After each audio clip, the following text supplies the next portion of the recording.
What up? It is your girl Raina Raya or Raina Rayan, whatever you prefer to call me, as long as you call me something. You dig? You dig. Sorry, I don't have a voice right now, so this is what you get, and you don't throw a fit. Would you prefer this or no video? Nah. This video is supposed to be like a wrapping up of 2022, really preparing for 2023. My hot takes are more so just my thoughts on some things like goal setting, manifestation, and breaking bad habits, New Year's resolution, like that. If you're ready to get into it, let's get started. So the first thing that I want to put out here is this video is not supposed to be this super optimistic, unrealistic, really rather that, because I'm a realist. So with the optimist, the glass is half full, pessimist is half empty. With the realist, it's just water, drink it. That's what I'm here to give you, just my approach to things, and I just don't believe in all the extra bullshit. It's very simple, can be black and white, sometimes it has to be gray. Also, I don't believe in quote unquote New Year's resolutions. I just don't believe in waiting for a new year to want to improve yourself. But if you kind of like get to the end of the year and you're like, oh, I've been fucking up, I get it. But to wait, say you're toward the end of the year and just like, I'm just gonna wait until the new year to no. I don't believe in those types of, I don't believe in that. I do, however, believe in putting your best foot forward in anything and everything that you do, especially when you're starting something new. And since we're starting a new year, I figured it'd be best to talk about this, my hot takes, and how I prepare for a new year, or rather what I see it as is a quarter. So the first thing I'm going to talk about is goal setting, or mapping out the year, in this case 2023.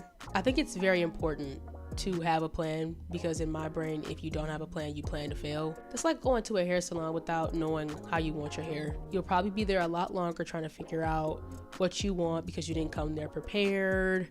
You might leave with something really atrocious, especially if you put that decision in someone else's hands. It's kind of the same thing applies to life, It's supposed to be scientifically proven that when you set goals and like you write them out and map everything out, when you have a plan, you actually achieve more than if you just kind of be like, hey, this is what I'm gonna do, and then just do it. As far as the specific goals that you choose to set, that's completely on you, what you choose. But I am side-eyeing you if for your entire year, 12 months, the only thing that you have as far as goals, unless you just got it like that and you got everything figured out, is just material things like, oh, you want a car, you want a house, you want this, you want that. I say maybe add some more stuff, like some stuff that you the inside, fix the inside, you know what I mean? First thing that I do is map out my goals outline. I divide it into categories and I call them my big six: spiritual, mental, physical, emotional, financial, and then relational. I write everything out. I write out my categories, and then I just rapid fire. What do I want? Do I want this? Do I want that? Do I want this? Do I want that? In this category, what could I improve on? What do I want by the end of each quarter? Do I want a better body? Do I want to eat better food? Do I want to cut out certain things? I write everything down. If it doesn't fit in the category, it probably doesn't belong. And after I write everything down, I use my eyes, my good eyes, even though I wear glasses and child, I got a lazy eye. Just realistically see what I feel like I could achieve in 12 months. And then I start just to figure out which ones I could like push off or put in or combine, because sometimes there are two goals that I wrote down that really can be combined into like one. And then from there, I get specific. Now, I don't know if y'all was taught this in high school, but I was. If you are familiar with the term SMART goals, or the acronym SMART goals, and that's what I use. That is the tried and true for me as far as making good goals. And if you're not familiar with what a SMART goal is, the acronym, it's specific, measurable, attainable, realistic, and then time bound. I write down my goals and then I'll go, okay, how do I make this goal a SMART goal? So like, for example, to like get a fat ass, like a lot of people want a big booty. They want to be thick. They want their cheeks to clap. So let's just use that as an example. My goal is to become curvier in the derriere and the rump. Specific. How big do you want your ass to get? Do you want it to be like a couple of inches? Do you want a certain pant size? Do you want a certain look? Do you want to look like J-Lo, or do you want to look like Nicki? Do you want to look like Meg Thee Stallion? Get specific. Measurable. Do you have a before and after picture? Is there a weight that you are now that would be different from the weight that you would be if you had this size, but just come on. Attainable. Do you really feel like you either have the money to go get a BBL, or do you have the dedication and the time to go to the gym? No, take it off your list. Realistic. Same thing. Do you really think you're gonna put in the work to get this thing that you want. If you're not, then take it off. And then time bound. How long are you gonna give yourself to reach this specific goal? Then after I make all my goals smart, I then go ahead and I divide them into quarters. Now, obviously some goals may stretch between different quarters because some might take more than 3 months to achieve. So I don't stress myself out trying to map everything out before the beginning of a new year. I just focus on the first quarter. Like, obviously I'll put my goals into different quarters, but I won't like really flesh them out till the end of that quarter. So right now I'm in the fourth quarter of 2022. We're about to approach the first quarter of 2023. So right now I'm mapping out my goals for the first quarter, the first 3 months of 2023. And then what I like to do, because I'm stupid, I like to write them out. And once I've wrote them out and I got them into their little quarterly boxes, I don't know if y'all do this too, but sometimes you got to look at something and just be like, yeah, this is cool. This is cool. I'm going to move on to breaking bad habits. I need you to listen to me. Listen to me very closely. Do not expect overnight success in breaking bad habits just because the clock went from 12/31/22 to 1/1/23. That is not how it works. Give yourself grace and time to learn and overcome the bad habit. I forget what book I was reading. I'll put it somewhere on the screen if I remember it, but they say it takes 21 days to create a habit. So really think about that. If it takes 21 days, 3 weeks to create a habit, and you've been having this bad habit for 2+ years, why would you think it was going to go away in less than 24 hours because you wanted to put in a stupid New Year's resolution? And then you really are sad and upset because, damn, I fell short. Please, let's not do this. Don't do this year, please. Don't be that hard on yourself. I did it. It always end up just making me feel worse and like big. When it comes to making progress and getting away from bad habits, you have to understand that it's not linear. Sometimes you will have a moment where you have a setback, a minor setback. Sometimes it'll be major. Sometimes you'll have a relapse. Sometimes you'll slide back into it or like, oh, I f***ed up real bad. It's like, you have to understand that is part of the journey and starting something new and becoming better. It just is what it is. Now, I'm not saying make that a habit. Like, oh, I f***ed up. It's okay. Like, understand that this wasn't what we wanted to happen, but it did.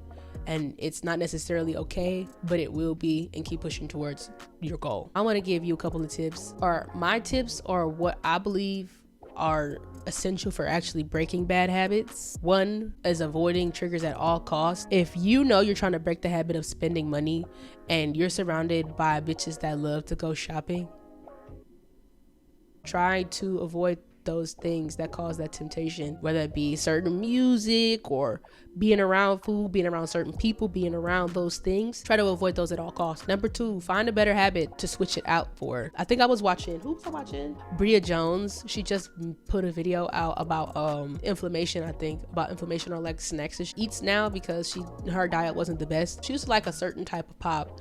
I'm from the north, I call it pop. You can call it soda, you can call it whatever you want, but I'm calling it pop. She used to like a certain pop. It just wasn't good for her. So to break that habit, she stopped taking that and then supplemented it or put in a different thing, a different healthier drink. 3, assess your support team. Find the best one on that team. Someone you actually truly trust, like with your life type. Find that person, be honest and open with them about what you're struggling with, and then ask them to like be your accountability partner. Somebody that you know is going to be gentle enough with you to understand the delicacy of your situation, but also to hold you accountable and be like, yo, we are not doing that. 4, reward yourself for your successes. I feel like that's one of the things that I used to struggle with really bad when it came to bad habits. I would be so like hard on myself for falling short, or also having this mindset of like, okay, I've gone a month without doing this thing, or I've gotten this far into breaking this habit. Why would I reward myself when it's something that I'm supposed to do anyways? No, get rid of that mindset. Reward yourself, treat yourself, because at the end of the day, we all have our things. And the fact that you're trying to break away from it is enough for you to reward yourself. You've gone a month without choking the chicken. Go have a drink. You've gone a month without drinking. Go choke the chicken. Okay, baby, don't. Do something to reward yourself, okay? Because I know, like, when I hit my little goals, like, ooh, I haven't been eating snacks before bed. So I'm going to eat me a snack. I'm going to eat me a snack tomorrow. I'm going to move on to the last category. Manifestation.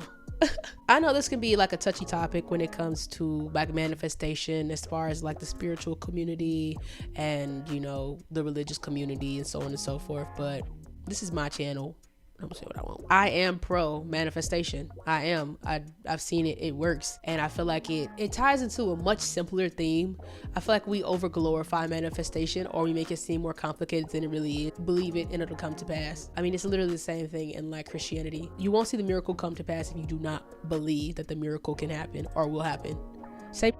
That's all manifestation is, in my opinion. When it comes to like the umbrella term of manifestation and everything that goes into it, and when you tie that into spirituality, I may be with the shits.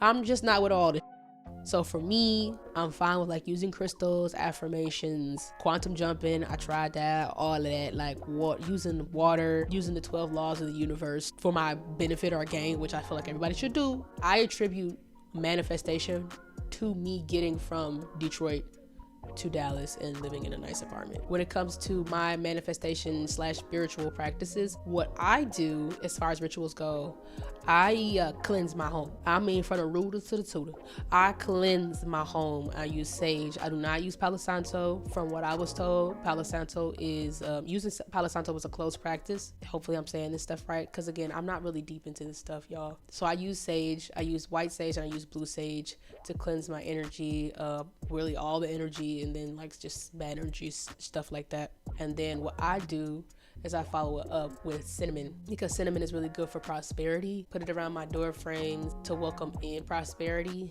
and to just circulate prosperity in my home, because we want prosperity in abundance. I'm not gonna get into like cinnamon practices and all of the other you can look that up. With these rituals, some people do it monthly, but I can't. No, that's good for you, but I'm lazy. I'm gonna do it every quarter. Last day of this year, the first day of 2023, I'll do my little cleansing and then bring in my prosperity. And like I referenced, I do use crystals. So what I'll do is I'll cleanse my crystals using sage. I also have a selenite bowl that I use. I have a singing bowl, so I cleanse it with all of those, and then I reprogram them with my goals and like an affirmation that ties into my goals. It all sounds so complicated, but I swear it's not. It's just me getting the crystal. I cleanse them and then I program them and I place them where they need to be placed, whether that be under my pillow, in my purse, on my persons, in my bowl, by my doors. I put them where they need to be put, and I leave them alone. It's nothing else for me to do. I let them do their damn thing. Okay, so the last thing that I do is I gather up my mantra and my affirmations. Now I have one little app mantra. This is something that I've been doing new. My mantra for the year, I figure out what that is, and I make sure I have that with me, so when I start to doubt things are gonna happen, I just repeat that throughout the day. Affirmations is really just like sentences of what you want to happen or to come to pass. Like, for example, I am living my best life in blank state, or I am happy that I am finally successful in my career. Like that. I'll write a list of those, a list of about 10, no more than like 15 affirmations. I write it down on the list, whether that be in my notes on my phone or like a paper, and I'll say those in the morning. I'll go in the mirror and I'll say the affirmations to myself. I'll look at myself in the mirror and I will say my affirmations. Yes, this is a form of mirror work. Look it up. It works. I mean, I'm a living, breathing testament that the that I do works. I literally went from living and sleeping on couch cushions on a goddamn floor in a house that was rotting and caving in on itself to living in a 2-bedroom luxury. It's not a high rise, but it's a very nice apartment. Like everything on my vision board, everything that I said I wanted to have, I have. The career that I said I wanted, I have. The money that I said I wanted to have, I have. The mental stability, hey, we're working on it.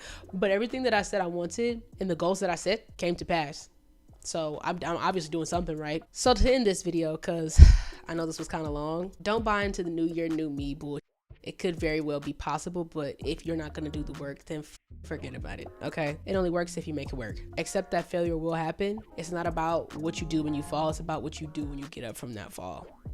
Celebrate your wins and stay as focused as you can to getting towards your goal and that better you that you want. It's not a race either. Take these tips with you, do what you will with them or not. That's totally up to you. I'm ready to see what 2023 has in store for all of us. So if you're ready, I'm ready. Let's do it. I'm ready to take this wig off my head.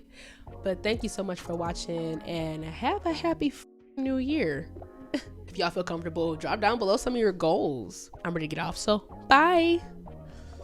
Oh, I do have one question for y'all. One question. Who gonna pop me? Who is going to pop me? They're right. No freaking body. Now y'all can have a good night.